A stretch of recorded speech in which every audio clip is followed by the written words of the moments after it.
Right now, House Republicans and House Democrats are having party meetings behind closed doors after that second speaker vote ended without a speaker.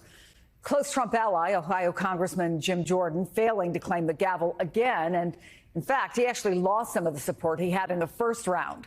Nevertheless, he said just a few minutes ago he plans to keep fighting.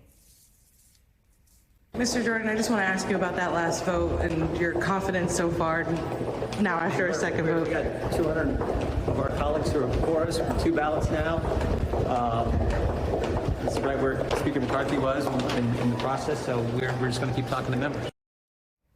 Joining us now, NBC's Ali Vitale on Capitol Hill, former Republican Congressman Carlos Curbelo of Florida and MSNBC political analyst, and Mike Ricci, former communications director for Paul Ryan. Good to have all of you here. So, Ali, discussions happening right now among both Democrats and Republicans.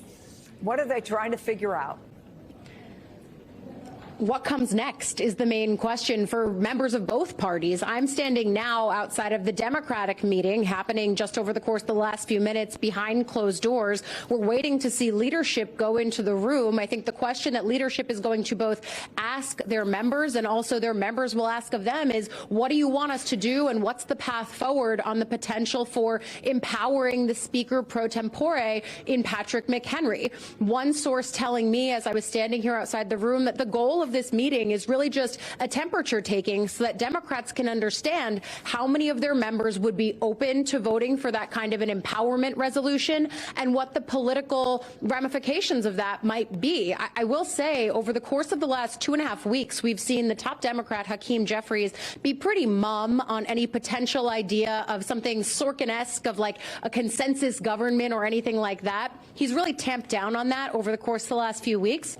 What was striking to me, though, Chris, is the way that Jeffries really seemed to be more open last night in talking with us reporters, saying that he was open to compromise. He was open to something bipartisan. The word that he used was genuine, and that could come in the form of McHenry. I think it was noticeable that Jeffries and others have drawn a very clear red line around it not being Jim Jordan. They have used words like extreme and insurrectionist to describe him, of course, that denoting his past ties as found by the January 6th committee and others for the things that he was allegedly doing in the aftermath of Trump's loss of the 2020 election and Jordan's efforts alongside Trump allies to subvert those results. So for Democrats, he was never going to be a palatable option. But now that we've seen him fail on the second balloting round, Republicans still in disarray trying to figure out what's coming next, Democrats are huddling to just get a better sense of where their caucus is at and what their next move might be, trying to take advantage almost of this moment of disarray and also just get the House back to working.